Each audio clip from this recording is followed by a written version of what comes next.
महाभारत के युद्ध में पांडवों और कौरवों की सेनाएं कुरुक्षेत्र के मैदान में आमने सामने खड़ी थीं। उस समय की युद्ध नीति आज की तरह नहीं होती थी।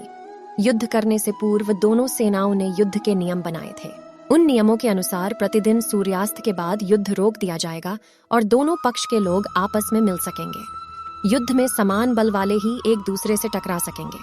अनुचित या अन्यायपूर्ण रीति से युद्ध नहीं किया जा सकेगा। युद्ध से पलायन करने वाले व्यक्ति पर प्रहार नहीं किया जाएगा। निहत्थे शत्रु पर भी प्रहार नहीं किया जाएगा। रथी से, हाथी सवार से, घुड़सवार से और पैदल से युद्ध करेगा।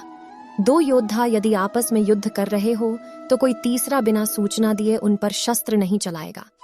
हथियार पहुंचाने वालों, अनुचरों, रणभेरी बजाने वालों, शंख फूंकने वालों, असावधान अथवा पीठ दिखाने वालों पर कोई प्रहार नहीं करेगा। दोनों ओर की सेनाएं जब आमने सामने आ खड़ी हुईं, तब श्री कृष्ण अर्जुन का रथ लेकर सेना के अग्रभाग में आए। वहां अर्जुन ने कौरव सेना में अपने सामने अपने परिजनों को देखा तो उनका उत्साह टूट गया। उन्होंने अपना गांडीव रख दिया और रथ में मुंह लटकाकर बैठ गए। उन्होंने युद्ध करने से इनकार कर दिया। नहीं वासुदेव, मैं राज्य के लिए अपने ही संबंधियों पर बाण नहीं चला सकता। अर्जुन को हतोत्साहित होते देखकर श्री कृष्ण ने अर्जुन को उपदेश दिया। हे पार्थ, जिनका आत्मज्ञान नष्ट हो जाता है, जो अल्प बुद्धि हैं और जो अपने क्रूर कर्मों के द्वारा सबका अहित करते हैं, वे असुरी स्वभाव वाले मनुष्य इस जगत के विनाश के लिए उत्पन्न होते हैं। ऐसे लोगों को नष्ट करना पाप नहीं है। यहाँ कौन अपना है और कौन अपना नहीं है, इसे तू भूल जा। जिस प्रकार यह जीव इस देह में क्रम से बचपन, कौमार्य, यौवन और वृद्धावस्था को प्राप्त करता है, उसी प्रकार मृत्यु आने पर यह जीव दूसरी देह प्राप्त करता है।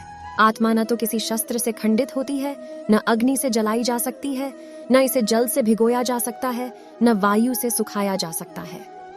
हे पार्थ, जब जब धर्म की हानि होती है और अधर्म की वृद्धि होती है, तब तब मैं अवतार लेता हूँ।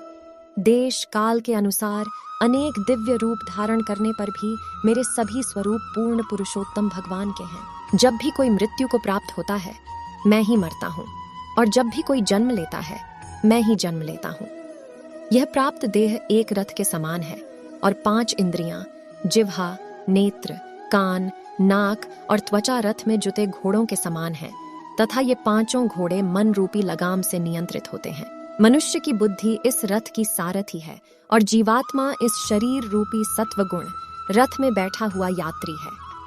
इस प्रकार यह यात्री मन तथा इंद्रियों के सहयोग से ही सुख दुख का अनुभव करता है, परंतु मोह में पड़ा जीव जीवन के रजोगुण और तमोगुण से उत्पन्न होने वाले भावों में ही लिप्त रहता है और इन गुणों में मोहित होकर संसार से परे मेरे अविनाशी स्वरूप को नहीं पहचान पाता। इतना कहकर श्री कृष्ण ने अपना विराट विश्वरूप अर्जुन को दिखाया। श्री कृष्ण ने कहा, हे पार्थ, तू मेरा सखा है, मेरा भक्त है। तू किसी को मारने वाला नहीं है। मैं ही मारता हूँ और मैं ही हर बार मरता हूँ। प्रकृति का यह नियम अनंत काल से चला आ रहा है। जो मरता है वह फिर से जन्म लेता है। अतः तू इस संताप को छोड़ और कर्म कर। कर्म के फल की तू चिंता मत कर। मेरी ओर देख, मैं ही अजन्मा तथा अविनाशी हूँ। मैं ही समस्त जीवों का स्वामी हूँ। मैं ही प्रत्येक युग में अपने आदि दिव्य स्वरूप को सभी जीवों में प्रकट करता हूँ। यह संपूर्ण जगत मेरे अधीन है। यह मेरी इच्छा से बारंबार स्वतः प्रकट होता है और मेरी ही इच्छा से विनष्ट होता है। मैं ही समस्त सृष्टि का आदि, मध्य और अंत हूँ। यदि तुम मेरे निर्देशानुसार कर्म नहीं करते और युद्ध से विमुख होते हो तो तुम कुमार्ग पर जाओगे। तुम्हें अपने स्वभाववश युद्ध करना चाहिए और अधर्म का विनाश करना चाहिए।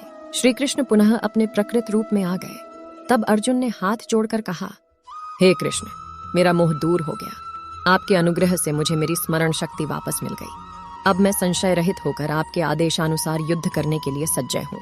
अर्जुन ने फिर से अपना गांडीव उठा लिया और उससे टंकार करके शत्रु सेना के हृदयों को कंपित कर दिया।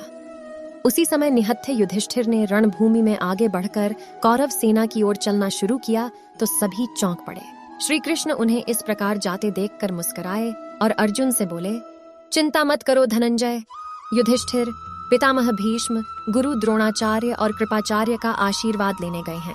उनके लौटते ही युद्ध प्रारंभ होगा। तो इस प्रकार श्री कृष्ण ने अर्जुन को गीता का उपदेश दिया। यदि आपको हमारे चैनल द्वारा सुनाई गई कहानियां या इतिहास के बारे जो जानकारी दी जाती हैं वह अच्छी लगती हैं तो कमेंट बॉक्स में कमेंट जरूर करें। धन्यवाद।